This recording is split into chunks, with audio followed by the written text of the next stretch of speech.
Hi everyone, we are from Tutor 3 Group 5. We are going to present Chapter 14, Controlling Work and Organizational Processes. So I will start off with introducing our group members.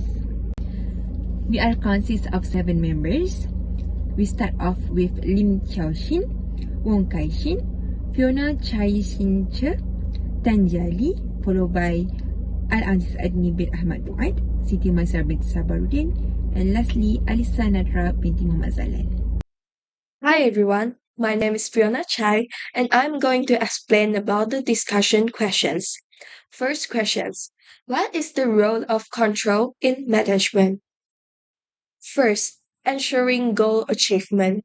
Control mechanisms help managers ensure that the organization is on track to meet its goals. By establishing clear performance and standards based on strategic objectives, managers can measure progress and determine whether the organization is moving in the right directions. This alignment between activities and goals is crucial for overall success. Second, correcting deviations. When discrepancy arises between actual performance and established standards, control systems enable manager to identify these deviations promptly. These corrective actions can take various forms, such as adjusting processes, reallocating resources, and providing additional training. Third, feedback mechanism. Control acts as a feedback loop that informs managers about the effectiveness of their strategies and plans. The information is vital for performance evaluations, strategic adjustment, and future planning. Fourth, enhancing efficiency. Effective control systems help organizations optimize resource utilizations by identifying areas of waste or efficiency. This can lead to cost savings, improved productivity, and quality assurance. Questions 2. Describe 4 methods manager can use to acquire information about actual work performance. First, personal observations. Managers directly observe employees as they perform their tasks. This first hand approach allows managers to gain insights into work process, employee interactions, and overall productivity in real time. First, personal observations. Managers directly observe employees as they perform their tasks. This first hand approach allows managers to gain insights into work process, employee interactions, and overall productivity in real time. Second, statistical report. Manager utilize data analysis tools to generate statistical reports that present performance metrics. These reports often include key performance indicators and other relevant data, enabling managers to assess performance again and establish benchmarks. Third, oral reports. Regular meetings and informal discussions provide opportunities for employees to share updates on their work. Oral reports facilitates open communications and allow manager to ask questions and clarify any issue immediately. Fourth, written reports. Comprehensive written documentation, such as progress reports or performance evaluations, offer a formal records of work outcomes. These reports can be analyzed over time to identify trends, areas needing improvement, and overall performance levels. Hello everyone, my name is Lim Chao Sing and I will talk about the question planning and controlling are the opposite sides of the same coin. Do you think this statement is true at all levels of organization hierarchy? Why or why not? At first, let me explain to you what is planning and controlling. Planning is determining the organization's objective or goals and completing the task according to the planner's structure. The coordinates activities as well as building an overall strategy to accomplish those goals, while controlling is monitoring and observing the activities to ensure that the work is being accomplished as planned and correcting any major deviations. There are 4 purposes of planning. First is provide direction. The plan that has been established gives the manager and non-managerial employees directions to work towards the goals and achieve it. Second, the purpose of planning is to reduce the impact of change. Plans allow the managers to anticipate the change and develop appropriate response. Third, minimizing waste and redundancy is one of the reasons for planning. Waste and redundancy are likely to discover if efforts and responsibilities are coordinated beforehand. Lastly, the purpose of planning is to set the standard to facilitate control. Planning helps the managers to evaluate the performance of the job, whether the work meets the organization's goal, and take action if there is significant deviation. The purpose of controlling we can see from three aspects, which are planning, empowering employees, and protecting the workplace.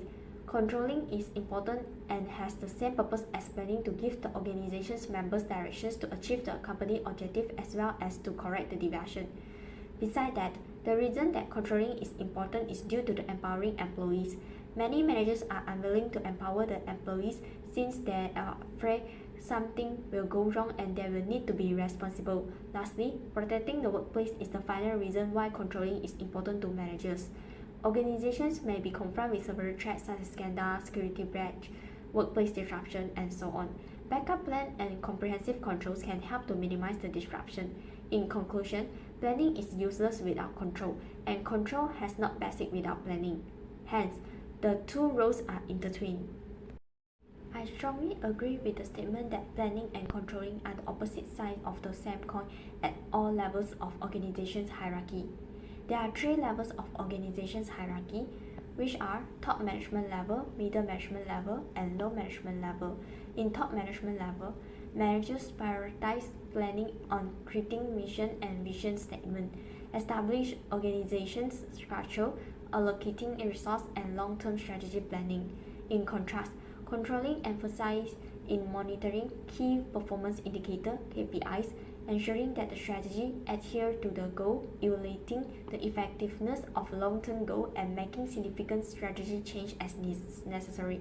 At the middle management level, the focus of planning is to convert the strategy's goal from the top managers into department's goal and action plans. The middle managers establish deadlines, distributing resources within their departments and setting up the budgets.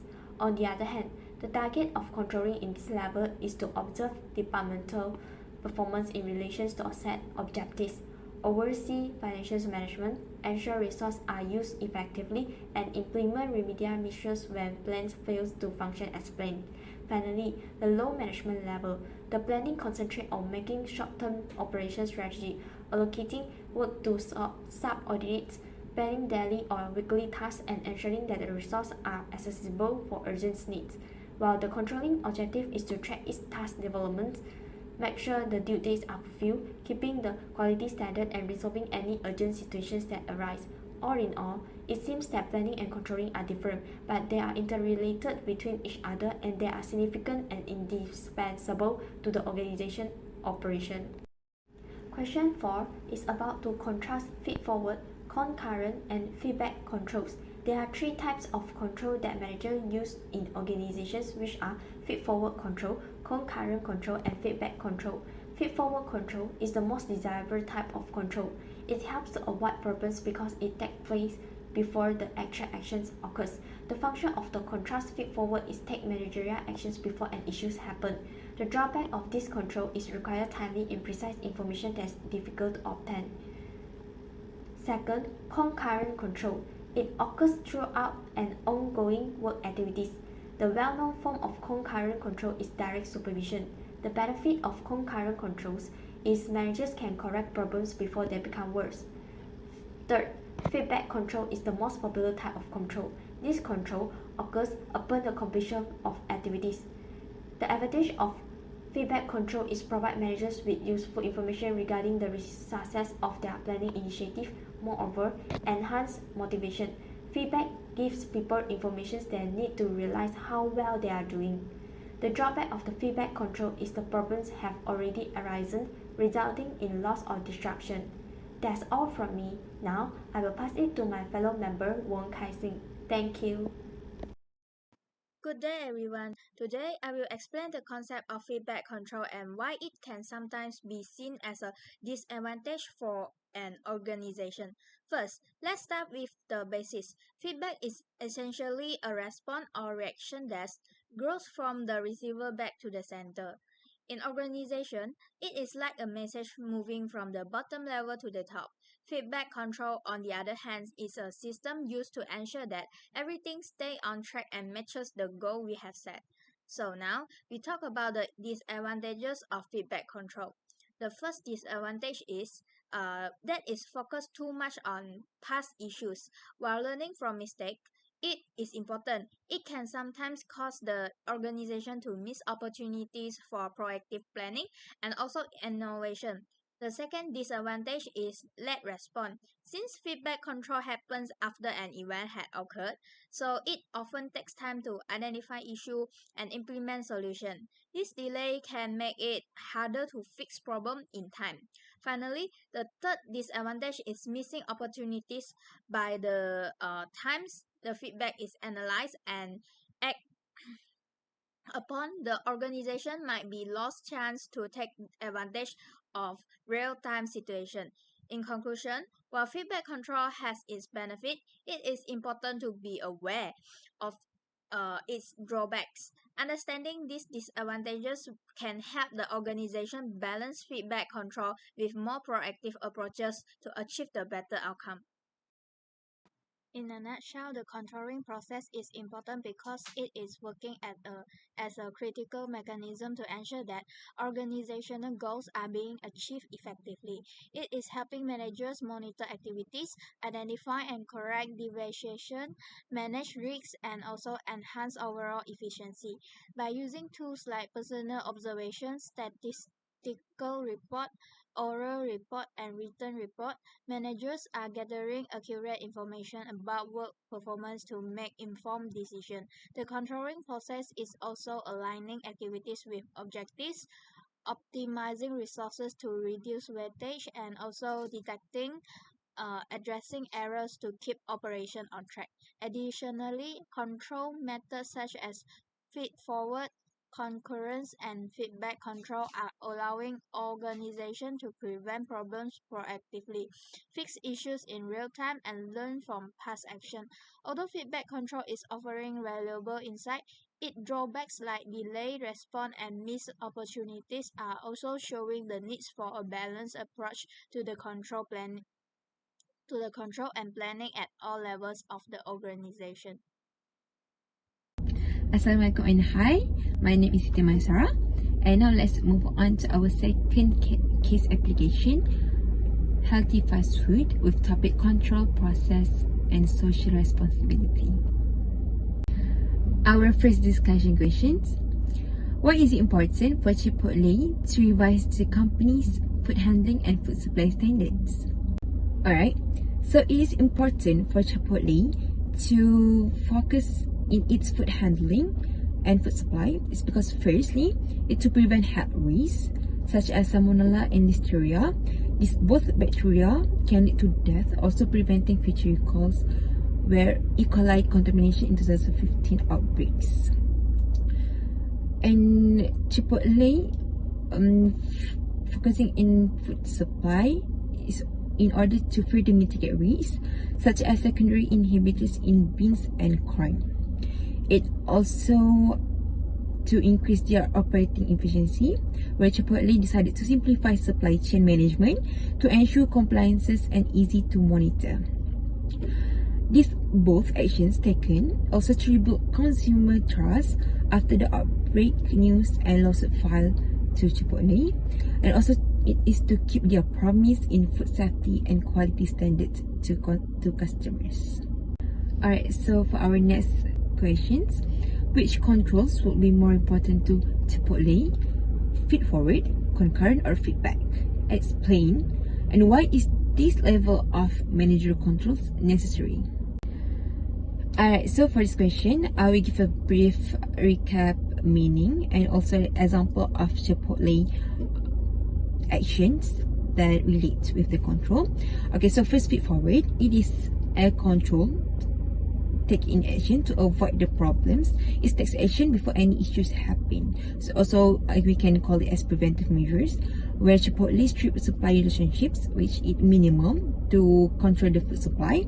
Also ingredients testing, to make sure the ingredient they put in their foods is quality and safe, and also traceability, where they will track all the inventories taken and also the customers' order beforehand. So next, concurrent is ongoing work, where it is an actions control to correct problem before worsening, right? And also all we can call real-time monitoring, where supposedly do safety inspections to ensure their food safety, to note again miss recurring the outbreaks, and also staff supervisions, where make sure that all their staff comply with the standards, with the cleanliness and also the safety process. Also supply chain monitoring, like it seems straightforward, but it's also concurrent because it is real-time monitoring for supply chain. And lastly is feedback. Feedback occurs after completed the activity, so it's called as post-activities analysis, which such as customer reviews, like online reviews, stars. They give the feedback to Chipotle through online or also physical review, and so audit and inspections from the auditors, where it's inspect on the process of Chipotle making their products. Hence, for my opinions, the crucial control for Chipotle is feed-forward, but concurrent is important for long-term operations. Actually, the three control is important, but the most important control, in my opinion, is feed-forward. Alright, so continue to explain the importance of major controls, the three controls mentioned. Now, so first, it's to preventing problems before occur, like because of we take action of feed-forward controls. It can help for Chipotle to adjusting strategies before affecting its performance. Next is also can monitoring operations for Chipotle to maintain their efficiency, performance, and also to ensure smooth performance of their food productions. And lastly is to evaluating past performance, like with the feedback, its ability for Chipotle to make adjustments and provide insights for future performance. Next, how can Chipotle make sure that employees are following the new food handling standards? So for these questions, Chipotle can give comprehensive employee training in terms of food safety, and the training should cover crucial parts such as food safety protocols, hygiene standards, and temperature controls. Secondly, Chipotle can consistent observant supervisions, like they have, in order for the employees to obey the standard and keep them disciplined. So it needs to be consistent. And thirdly, Chipotle need to do regular health and safety inspections and or conduct regular audit to inspect and assess whether the food handling practices are being followed, and also hiring safety experts or health inspectors. Lastly, Chipotle can incentivize food safety as performance measure, so the employee will be more enthusiastic with following the standards, because it can give like bonus for them, so for their performance. Alright, so that's all from me. Thank you. Hi everyone, my name is Tanjali, and today I'm going to discuss about discussion question 14-14. Explain the statement, the more basics the food change, easier it is to control. Is there any managerial advice on control here? Explain. So, I'll start my slide with the first part of explaining the statement. The more basic the food change, easier it is to control. First, easier to monitor. With fewer suppliers or intermediaries, it is simpler to track the movement of ingredients and ensure quality at every stage. Second, less prone to errors. A streamlined process minimizes the chances of contamination or mistakes since there are fewer points where things can go wrong. Last one is more reliable. Fewer vendors means fewer variables to control, allowing the companies to focus on building strong relationship with a smaller group of trust suppliers. Next, I'll continue my part with manager advice on control. Firstly, I'll talk about Fit for Control. It contains supply selection, standardized processes, and employee training. For supply selection, Chipotle should simplify its supply chain by sourcing ingredients from fewer trusted vendors who meet strict quality standards. Testing ingredients at supply level can also prevent contaminated product from entering the system. Second, standardized processes. Implement processes like centralized kitchen where food preparation is controlled in a consistent and hygienic manner. Lastly, employee training. Train employees on proper food safety practice before they start handling food, ensuring they are equipped to meet quality standards from day one. Second, concurrent control. It contains real-time monitoring and daily inspection. For real-time monitoring, it can hire a supervisor or use technology, such as a sensor on camera, to oversee food handling at restaurant and central kitchens. For daily inspection, conduct daily quality checks at store to ensure compliance with safety protocols. Lastly, feedback control. Contain customer feedback and post-incident reviews. For customer feedbacks, collect feedback from customers to identify issue food quality or safety. Use survey or app-based reviews to understand problem areas. Post-incident reviews. It analyzes incidents like food contamination outbreak to determine root cause and implement corrective measure. Next, I'll start another discussion question is 14-15. What roles do social responsibility and ethical behavior play in ensuring that controls are appropriate and working? I'll talk about three social responsibility and ethical behavior. First, protecting customers' health. Ensuring the safety and quality of food is an ethical obligation for Chipotle. By prioritizing customer health, the company implements strict safety protocols and controls to prevent contamination and ensure safe food handling. Second, building and maintaining trust. Acting ethically fosters transparency and trust with customer, employees, and other stakeholders. Control root in ethical behavior shows that Chipotle prioritizes its values over profit. Lastly, ensuring accountability. Ethical behavior holds all parties accountable, suppliers, employees, and management. For maintaining quality and adhering to control, ethical companies do not cut corners or ignore violence for short-term gains. Now, I'm going to talk about Summary Focus Application 1. First, Chipotle aims to redefine fast food by promoting food with integrity, emphasizing fresh, non-GMO, organic, and locally sourced ingredients. Second, as Chipotle expanded to over 2,200 locations, maintaining its high food quality and safety standards on a national scale became increasingly complex. Third, Chipotle faced severe food safety issues, starting with an E. coli outbreak in 2015 in SITI, followed by norovirus and salmonella outbreak across various states. Fourth, more than 500 customers fell ill due to contaminated food, leading to a 30% drop in sales, store closure, lawsuit, and a decline in the company's stock value.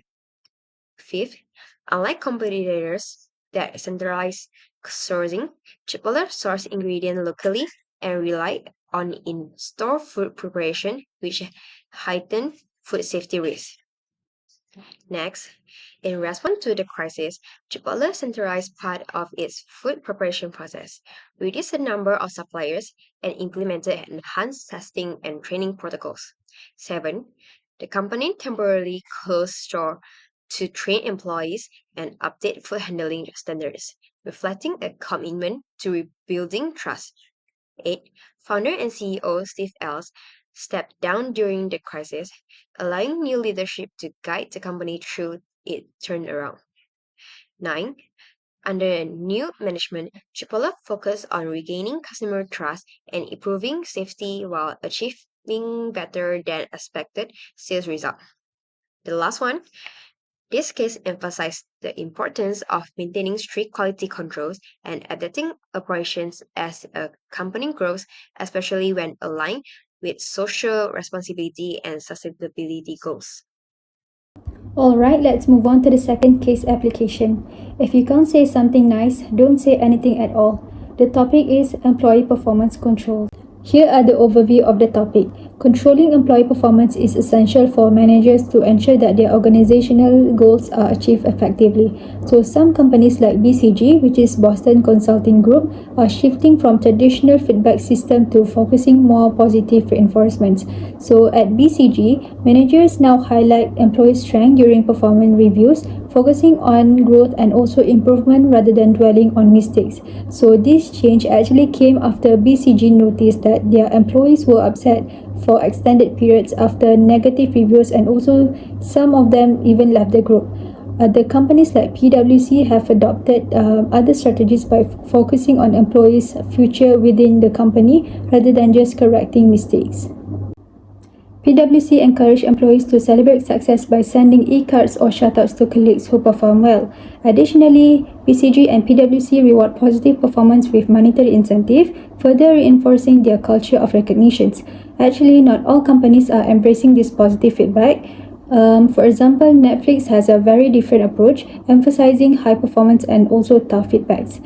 The Netflix CEO, Reed Hastings, promotes a high-performance culture where employees are expected to meet high standards and underperformance is also not tolerated.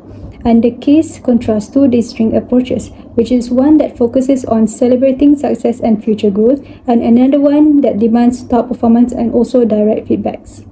The first discussion question for this topic is controlling employee performance an important responsibilities of managers? Discuss. Yes, controlling employee performance is a crucial responsibility for managers. Employee performance is directly linked to the achievement of organizational goals.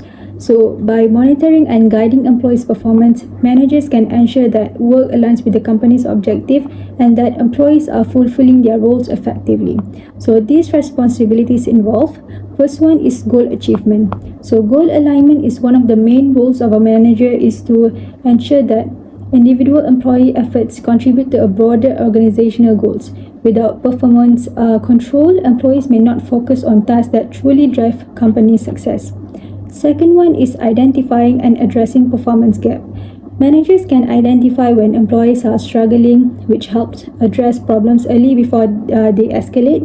So this proactive approach ensures that issues are resolved quickly, maintaining team morale and also organizational performance. The third one is ensuring accountability. So managers are responsible for holding employees accountable for their actions. So this means that providing feedback, rewarding achievement, and also addressing areas where improvement is needed.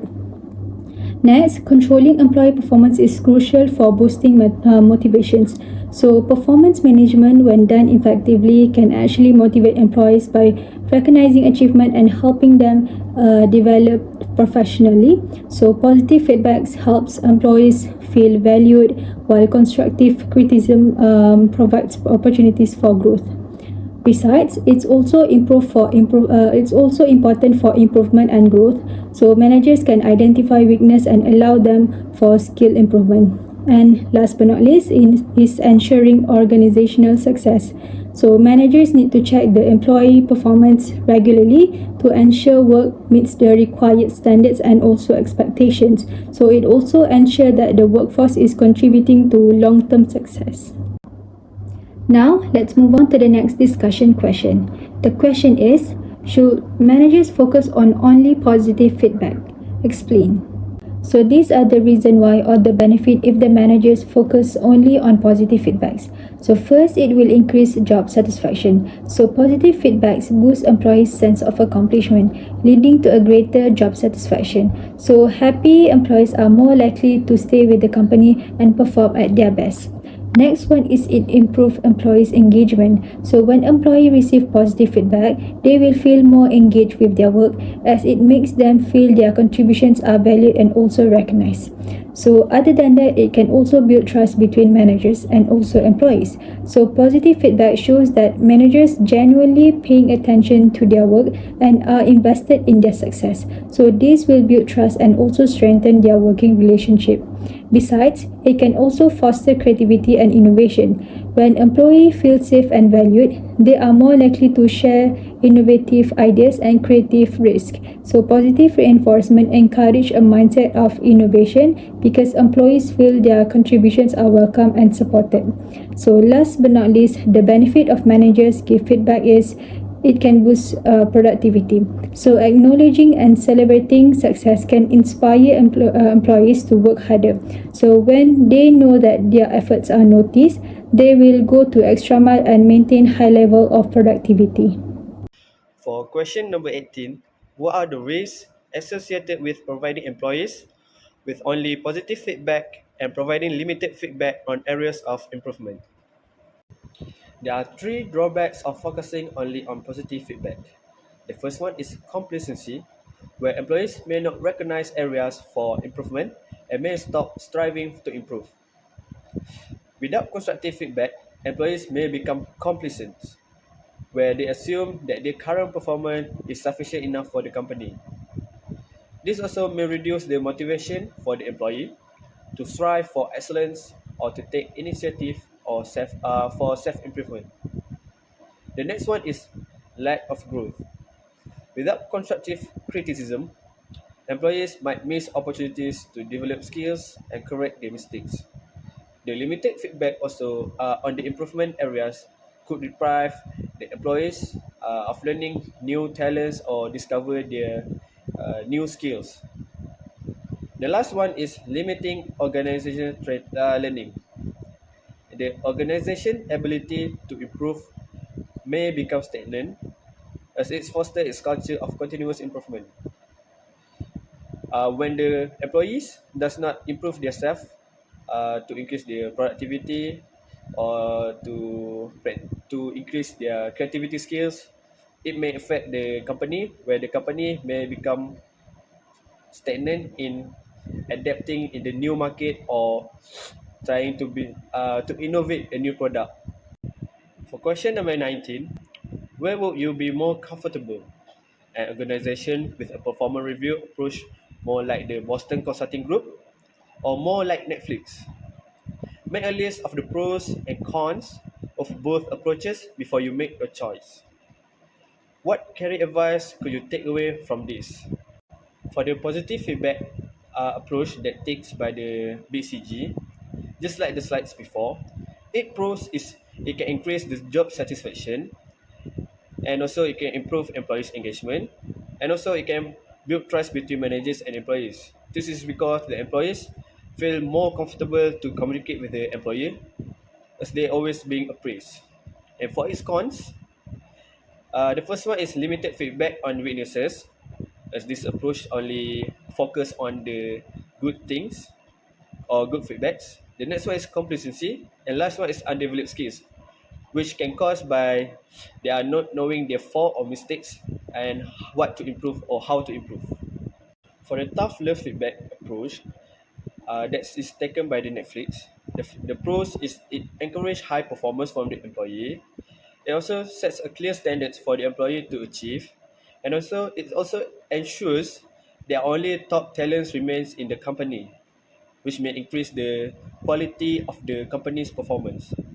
For however, for the cons is it can lead to high stress. It also can risk of demotivating their employees and may also damage the employee-manager relationship. This can increase the turnover within like the labor turnover within the company, especially for Netflix. However, the Netflix CEO says that Netflix is a top talent squad, and not such a squad within the little league. For the career advice, the first one is about the organization culture. You have to understand the culture of the organization by doing some research, and also you have to choose an organization that their culture align with your personality, your resilience, and your career goals. Besides that, you have to seek balance in the feedback, where you have to seek both type of feedbacks on where to improve or what to maintain. Uh, and you have to see whether the organization is more like BCG or Netflix, and you have to actively seek constructive criticism to ensure that your growth isn't limited. And also the next one is about communication. Well, communication is the key, because if the feedback methods doesn't suit you, you have to communicate with your manager or your co-workers about how you can receive the feedback more effectively, or you can communicate effectively. Last but not least is about the adaptability skills, where you have to train yourself to adapt in different working environment or different culture, because different company have different culture, just like the example given, which is between BCG and also different Netflix, which have very different culture. And back to the question, the company that I choose to work with is BCG, because I believe uh, BCG have a more supportive environment that emphasize the strengths of their employees and celebrate achievements, which aligns better with my growth and mental well-being. Uh, in addition, the constructive feedback is still present in BCG's model, but in a way that feels more encouraging rather than feeling punitive, just like working in the Netflix company. For the summary, the first one is the managers must help their employees to identify their weaknesses and help them improve it. The employees' performance must be controlled in order to make sure that what they're doing is aligned with the company's goals and objectives and their setting. The next one is the feedback approach is essential within the companies, as it can provide valuable information to the employees, especially about their performance.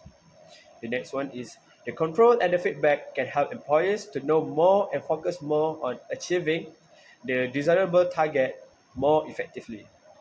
And last but not least, both controlling and feedback will provide them a continuous learning, as they will keep improving themselves in order to level up their position and to gain more wages. So that's all from us. Thank you.